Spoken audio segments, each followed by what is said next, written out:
welcome back to my YouTube channel and welcome to today's video. I hope you're all doing really well.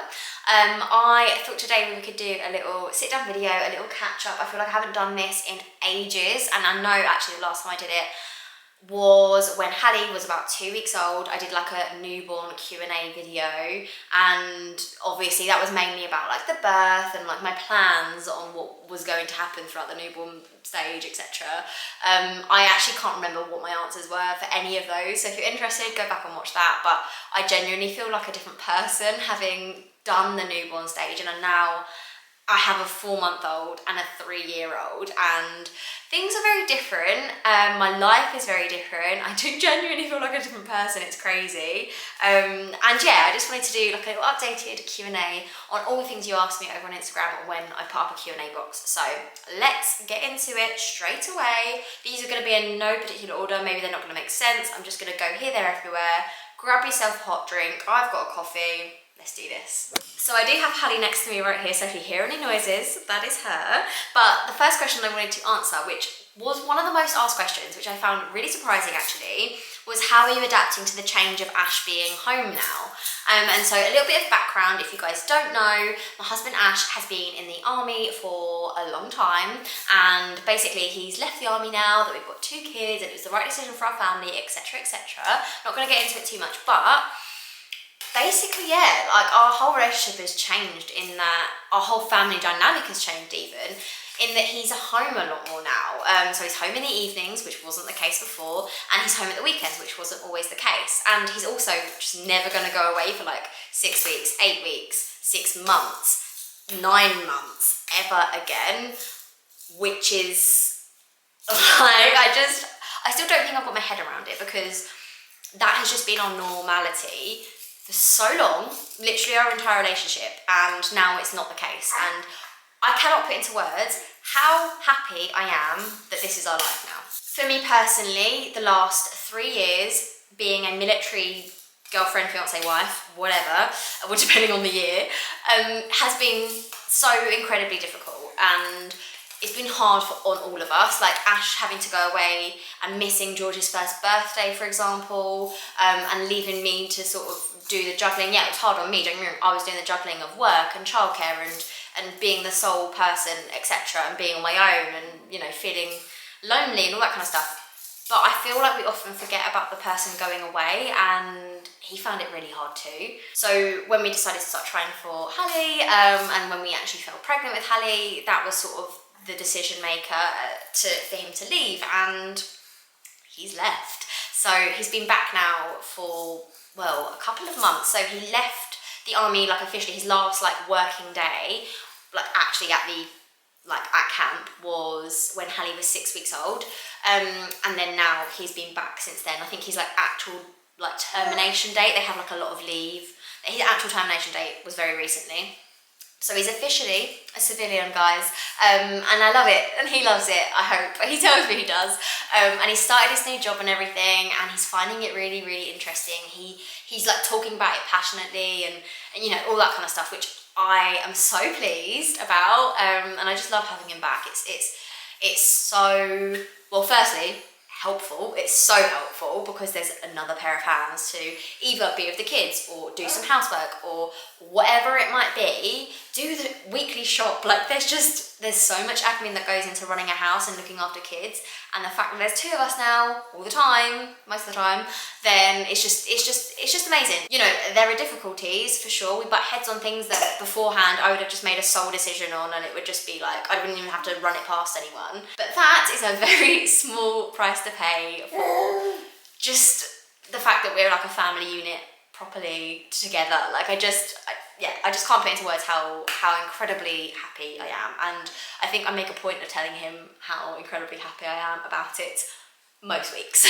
Hallie's just playing with her rattle, so please ignore that noise. But the next question was newborn stage. How do you do it with 2? Right, so this question is really big, I think, and it's obviously going to be very different for everyone. I know not everyone is going to have the same experience that I had. However, my experience in the newborn stage, second time round, having a toddler in tow, demanding toddler in tow, was hard. It was really, really hard. And that in the context of the first, well, Ash was on paternity leave for 2 weeks, and then for 4 weeks he wasn't here. So that's my context. Like the first 6 weeks, if I'm totally honest, were nothing short of hell. Like it was horrible. It really was. And it sounds so awful me saying that, but it's how I feel and it's how I felt certainly in that moment. It was so difficult. I think the only thing that got me through was talking to you guys. And I know that sounds silly, but it's true. And I actually feel like myself welling up right now, because without having like YouTube and Instagram and stuff as a sort of release, I genuinely don't know how I would have got through it on my own, because it was so hard. And I'm just really glad that we're out the other side now. I didn't expect it. I didn't expect it at all. I knew it would be hard. I knew, like, obviously having a toddler and having a newborn would be hard, but it was the hardest thing I've ever had to do. Like, hands down, easily. And Hallie was a tricky little baby. She had like a few different things wrong. She was quite stiff as a baby. She had to go to an osteopath, a chiropractor. They're apparently different. Yeah, she went to a chiropractor to help relieve some tension, and then she was a lot happier after that. And she also had a tongue tie, which really affected her feeding. Breastfeeding was really hard. Oh God, it's like transporting me back to like everything. And you know what? If I'm totally honest, I wish I had maybe done more bottle feeding, and whether that's express milk or formula or whatever, I don't care. I'm like precious about it. I wish I'd have put less pressure on myself, and I know that everyone says that if they had a bad breastfeeding journey or a difficult one, everyone says, I wish I'd put less pressure on myself. And I knew that, and I was like, I'm not going to put pressure on myself, I'm just going to see how it goes. And I put the pressure on myself. I don't know why. I just didn't listen to my own advice, and I just wish I had. But I think it's really easy to say that in hindsight. It was such a hard time, it really was. And in terms of tips, I think this is so hard. Like I said, it's gonna be different for everyone, but my general tip is give into it. Give into the newborn stage. Forget everything else and be as present as you can. Like, don't worry about the house. Don't worry about anything other than your health, your baby's health, and obviously your other children's health as well. Happiness, obviously, and then everything else comes second. Like, it genuinely does. The housework, I'm looking around my house thinking, I'm not in the newborn stage, but it looks like I am because my house is tipped. Behind me looks fine, in front of me, not so much. Don't believe the crap that you see on the internet. No one's house is that tidy, and if it is, all they do is clean. If I didn't have kids, I would love a perfectly clean house all the time, but I do have kids, and my house looks like I have kids, and that's fine. Like, I am also so guilty of this, like looking at things on the internet and thinking that this is normal and everyone else has got their crap together and I haven't, and I'm not doing as well as other people because other people seem to be coping better and other people are doing this and doing that and getting out and blah blah blah. It's not true. Don't believe it, and just give in to what you need to do during that period of time. For us personally, it meant getting out of the house. And not because I wanted to, but it's because my toddler wanted to and had to. Like, he has far too much energy to be in the house all day. And frankly, he is difficult when he's in the house all day. He's much easier when he's like out and stimulated and doing stuff. So that was, for us, it was a lot of soft play trips with a newborn and a toddler. It was a lot of visits to the park. It was a lot of things like that. And don't get me wrong, as much as I would have loved to like curl up in a ball with my newborn, I had a toddler to entertain, and if I'd have curled up in a ball with my newborn, then my toddler would have jumped on us and not been happy. So for us, that's what it meant, and it looked so different to my newborn experience with my first, and that's just what it was. It was really hard though, and I know that I vlogged and stuff, and I don't know if I don't even know really, I don't really want to watch the vlogs back, to be honest, because I can't remember how I came across in those. I don't know if I was that honest about it, or if I was. I genuinely can't remember. It feels like a daze. I was barely sleeping. I had mastitis for most of it. Like, it was tricky. And I'm smiling about it now, but like I said, it was hard. It was really hard. And I think I possibly had a little bit of postnatal depression or baby blues, probably more likely. I don't want to minimise postnatal depression. I was never diagnosed with that, but I did talk to a GP about it. I actually went in for mastitis because I knew that I had an infection somewhere, and I was like, oh, my boob's a little bit red, and it was mastitis and etc. because joys of breastfeeding. But I did make the point to talk to someone. Hello, Handy. Oh, hi. Hi. I did make the point to talk to someone when I was feeling like that, because I genuinely felt hopeless. I felt hopeless in that moment. But I don't anymore, and I've got a beautiful little girl that is smiling at me, and she's content and she's happy, which just wasn't the case for a really long time. Like I said, she had the tongue tie, and I don't even know what it was called, but she was just like really stiff all through her spine and her skull and her jaw and everything. Basically, she was just so stiff. But that's all sorted out now. Honestly, I can't tell you how happy I am that things are so different. I feel like we're all adjusted, if that makes sense. Like, this is our family now, and we're so used to it. And George is always asking where Hallie is, if she's not here, if she's like asleep or something. And he wakes up and he's like, where's Hallie? He's like so in love with her, and don't get me wrong, like there are times where he's very heavy-handed with her, but now that she's not a newborn, I find it easier. But I can't even remember what the question was. Sorry, I had to go put Hallie down because she was due a nap. But yeah, I feel like I kind of got a little bit of peace with that question. But the question being what my top advice would be: firstly, give into it. Give into the newborn period. Give in to the fact that you're going to be constantly needed. Give in to the fact that your house is going to be a mess. Give in to the fact that no one's getting sleep and you don't have to function the next day. You can do whatever you want to do and need to do, and it might feel like it's impossible, but the thing is, we just do it anyway. We get up and we do it anyway. However we're feeling, however, tired we are, however, whatever it might be, we just crack on and do it. And that is a mum's superpower and a parent's superpower, the fact that we can get up and just do it anyway because we love our kids. And I just think we are so much stronger than we know, and giving into it was something that I did some days but didn't do other days. I wish I'd just done it all the time and not worried about what I looked like, what we were doing that day, just generally what the house was like, whatever. Like, things are going to be messy, things are going to be dirty. As long as you are happy and healthy, that is all that matters. It genuinely does. It sounds like a cliche, but it's so true. The second piece of advice is to download a sleep tracker type thing for your baby. The reason I say this is because wake windows are so incredibly important, even in the newborn stage, to know roughly when your baby will need sleep, and it just takes the guesswork out of it. At least it did for me. For me, I downloaded the Huckleberry app, which you do pay for, but if you pay for it, you can do a monthly subscription and then cancel it when you don't need it anymore. I've actually got a year subscription because I was like, I'm gonna need this bad boy. Basically, you download the app, you put in when your baby fell asleep and when they wake up, and then it tells you when they're due their next nap. And it's all about wake windows, all about how long your baby at that age should be awake for and asleep for. Even if they just catnap, even if they sleep for like a not long period at all, trust me, that was my baby, then it will calculate it for you, and it genuinely is magical because it takes that guesswork out of it. You don't have to think, oh, they look tired, oh, sleep cues, because you've got so much else going on. You've got another person to look after, and that other person, being a toddler, is demanding and tells you about it. For me, just having that sweet spot thing come up on my thing, it's literally here right now, tells me that Hallie's nap is at 3 o'clock, and it is 3 o'clock, so I put her down for a nap.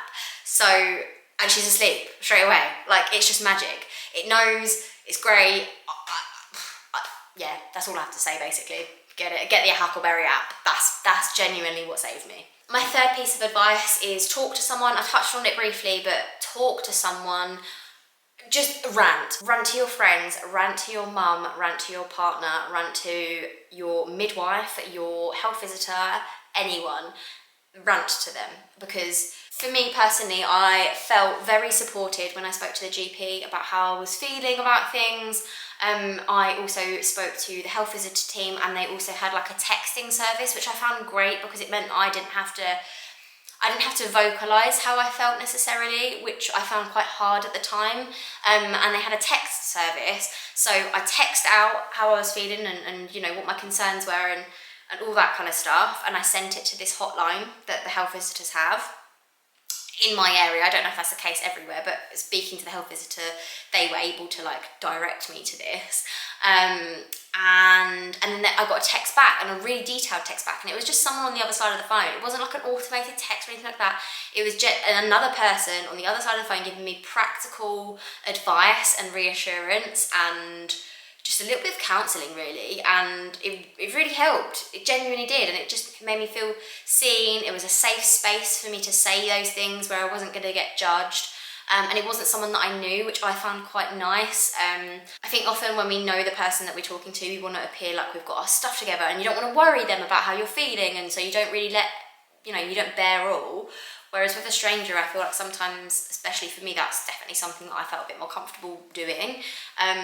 So I would encourage you, if you ever feel like that, to seek those kind of services if that's something you feel like you need. If you don't feel like you need that and you just need a cup of tea with a mate, go get a cup of tea with a mate. Another tip, I guess, for kind of managing your older child's feelings, like emotions, I guess would just be to talk to your baby like you're talking to your toddler sometimes. So for example, if George needed something and Hallie was fine and she was just sat there, I would kind of say to her, 1 minute Hallie, I'm just going to help George do this Lego tower or this Magnetiles tower, or get George a drink or whatever.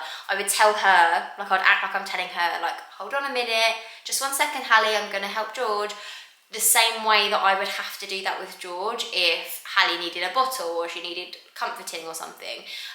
So I would always say that to George. Literally, the amount of times is just 1 second, give me a minute. I was just constantly saying that to George because I genuinely needed that minute or just that 1 second. Whereas Hallie obviously doesn't even know that that's happening, so I just say that to her, and it makes George feel heard and seen and like as important as Hallie, I think. I think he's used to it now, but I think in the early days it was obviously such a big adjustment for us all. Bless him though, like he was so good. He really was, like don't get me wrong, there were times where he was really not good, but he was generally quite good. When he saw that I was struggling, like he could tell, he would 100% could tell. He would try and help me in like little ways, get me a bottle, even though it wasn't like a clean bottle or a sterilised bottle or whatever. He would try and get me a bottle to try and give to Hallie, or a dummy, even though Hallie wouldn't take a dummy, but like he was trying to help me. And he was, most of the time when Hallie was like screaming and crying, which was a lot, he would be quiet. He would like sit there and sort of look at me concerned, but he wouldn't join in. I think as he got a bit more used to her doing that, he did start to join in. But at first, when it was really, really hard, he didn't, and I really appreciated it, and he was such a good boy. So yeah, they might surprise you, you never know. Another one is, do you want any more babies? And the answer to that is absolutely not. I am 100% done. I do not want any other kids, and we're pretty set on that. I mean, I'm not keeping any of the baby stuff. Once Hallie grows out of it, it is going. There's nothing in the back of my mind where I think I want another kid at all. I know that, you know, everyone will say, yeah, you're young, you might change your mind when your kids get to school, like blah, blah, blah, you might change your mind. That might be the case, but as of right now, I do not want any other kids. I am 2 and done. I've got a boy and a girl. I am very happy. I think when you get to 3 kids is when you have to like start changing quite a lot of stuff. Like the house would have to change because we've only got a 3-bedroom and one of the bedrooms is very small. We would have to change both our cars. It's just another expense on top of the childcare that we've already paid for the first so far. We'll be paying for the second, and then to think of another like kid in childcare would just be extortionate. Like it's just insane, and you know, I'm very happy with our little setup, and I don't want to ruin that. So yeah, for now, definitely 2. Yeah, done. Next question is, how long are you on maternity leave for, and are you going to return to work after maternity leave? So, very great question, one I ask myself all the time. I don't exactly know what it's going to look like, if I'm totally honest. My plan currently is I am going to take a whole year on maternity. So I am on maternity leave from July to July, and then hopefully from July I'll have accrued a little bit of like annual leave from my job, so I'll take that on top. So I'm kind of hoping that I don't go back until at least sort of September 2024, which is actually a really helpful date, because September 2024 is when the current plans for the government childcare funding come into place for Hallie's age group. I'm sure you would have seen it if you've got young kids and you're looking at childcare funding, because it was like big news when it was announced. Obviously we don't know what's happening with the government, whether they're going to stay, whether they're going to go, whether this will stay or go, and we have no idea about the exact, how it will exactly look. But as it stands, from September 2024, any baby over the age of 9 months will be eligible for 15 free hours of childcare. I know that free hours is used as a term and it doesn't necessarily actually mean that, but let's just use that. We'll get into that another time, but let's just use that term. So she would get money towards her childcare, which would be really, really helpful. George will still be at nursery then, even though he will be 4. He doesn't go to school until the following year because he's born in September, and he will have already had, he's actually getting his funding, his 30 hours free funding from January 2024, so very soon. So excited. Yeah, like in terms of childcare costs, that's going to be really, really helpful if I do go back to work, when I go back to work, because essentially, like at this point in time, it's not really viable for me to not go back to work, really. I mean, I do YouTube, obviously. I'm here right now. I do make money from YouTube, but I don't use that money to fund my life, if that makes sense. It's very much a savings thing. I have like put money in that account to use for the rest of my maternity pay, because obviously if you guys know about maternity pay in the UK, it is not as good as a whole year. I wish it was. My job is great. It's 6 months fully paid, which is one of the best, I think, maternity packages you can get in the UK. So I get 6 months fully paid from my job, and then it's 3 months on statutory pay, which I think is like £600 to £700 a month after tax.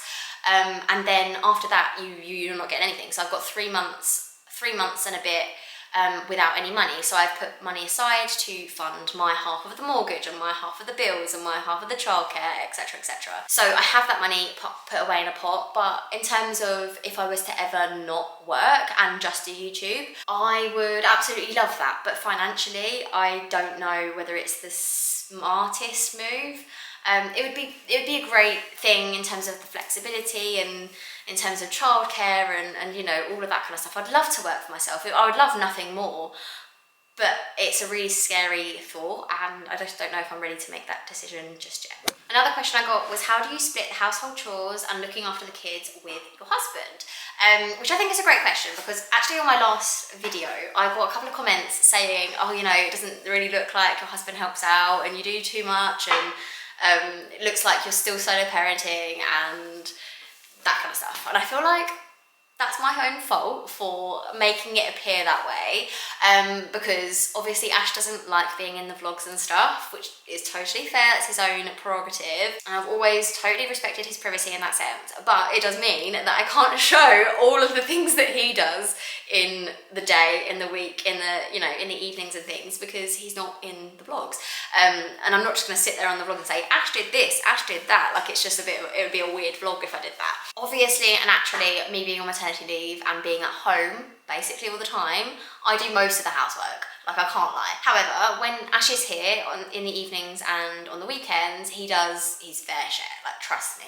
He is very, very hands-on. I hate that term. I hate that term, hands-on dad, because it's just, he's just a dad. He's a dad in 2023. He cooks, he does the washing up, he does all the wash loads, like, he does a lot. And he does a lot more in terms of, like, his skill set is a lot wider than mine. Like, he fixed the toilet. He he does, like, you know, he built this entire bloody kitchen. Like, he does his fair share. Like, absolutely. He is not that kind of person that will come back from a day's work and then just sit down and watch me just like run around like a headless chicken. Like, that does not happen. He literally doesn't sit down until all the kids are asleep, just the same as I, like, do not sit down until all the kids are asleep. Like, that's just, you know, we're a team. We've always been a team, and we always will be. Like, so there are some times where at the moment in this stage of life, I'm doing more housework and more childcare, but there are going to be times in life where the roles are going to be reversed and he'll do more of the housework. Like, when he was on leave, and hadn't started his new job just yet, he was doing like loads more of the housework because I was busy doing like YouTube videos, being massively pregnant and not being able to like, you know, do stuff. So yeah, like, you know, swings and roundabouts, we all just like muck in and do the jobs that need doing. We don't really think about, oh, is this fair, who's doing more, etc, etc. Like, we're very grateful for each other, and I think we communicate in a way, hopefully, that we both feel like appreciated for what we do, and, you know, yeah, it's what it is. I personally am very happy with our little setup, and I think we're a pretty like modern couple in that sense. I will say he's probably a better cook than me, but I cook in the evenings because obviously he gets back from work like late, and then yeah, like there's no point in him then starting cooking at like 6-7 o'clock, so I kind of get dinner ready for when he is back, and then we can all eat as a family. Like George sits up for the big table with us now, which I love. So yeah, we all eat at the table and stuff, obviously because it's HelloFresh, it's quite easy when I do it. He like normally takes over on the weekends. Yeah, like it's what it is. Don't get me wrong, his cleaning is nowhere near as good as mine, but that's just a man thing. Like, I hate to stereotype, but I'm just better at it than him. I actually got a couple of questions, like 2 types of questions actually, about tips for trying to conceive, and also what contraception and stuff we're going to use, like having had babies and like wanting to not have any more. Actually the answer is the same for both of them. So I previously used an app called Natural Cycles, like pre-pregnancy, and when we were trying to use it as contraception. And then I also used the same app, Natural Cycles, when I was trying to conceive Hallie, and I'm now going to start using Natural Cycles again, trying to use it as contraception. So essentially, Natural Cycles is an app that you download, and you take your temperature every single morning and pop it into your app on your phone, and it basically takes your temperature, figures out whether you're ovulating, the algorithm and the temperature and everything is all taken into account, and it figures out when you are most fertile and not fertile, etc, etc. And it basically tells you when to use protection and when to not use protection, when your fertile windows are, etc. And obviously you can switch the modes between wanting to conceive and wanting to like use it as a contraceptive. Obviously nothing is 100% accurate, but if you put your temperature in every single morning and use it correctly, then it is 99% effective, or 98% effective, I believe. Do your own research. I'm not telling you to download it and for it to be foolproof, but for me, I've never had any issues with it. I've always got the result that I wanted to get, if that makes sense, depending on the mode that I'm using. So yeah, I won't go into loads of detail about it, but that's what I have used and will use. And I'm definitely not going on any hormonal contraception at all, ever. And then this is probably a good one to end it on because 'tis the season, and it is, what are you planning on getting everyone for Christmas? Like, what are your top gifts for a 3-year-old boy and a 6-month-old baby? So George, my eldest, is going to be is going to be still 3 in December, and Hallie is going to be turning 6 months on the 2nd of January. So she's going to be about a 6-month baby at Christmas. So I am planning to do some proper gift guide videos, which I'm really excited for. I'm putting together lists at the moment of like my top gifts for a 3-year-old and my top gifts for a 6-month-old. So if you want to see those videos, make sure you subscribe, make sure you've got a little bell on so you see it when it goes up. It will be in November. I'm not going to wait until December because I know that everyone wants to buy their presents like as soon as possible, really, to spread the cost. So I will pop those videos up. I have already got videos on my channel from last year and the year before for 1 to 2-year-olds and 2 to 3-year-olds presents. If I'm honest, like 6-month-olds, they don't need Christmas presents, in my opinion, but they just don't. However, because she's my second, George will find it weird if Hallie doesn't have presents. So I don't really think we did presents for George when he was 6 months old. I mean, he wasn't 6 months old, he was 3 months old at Christmas, when it was his first Christmas.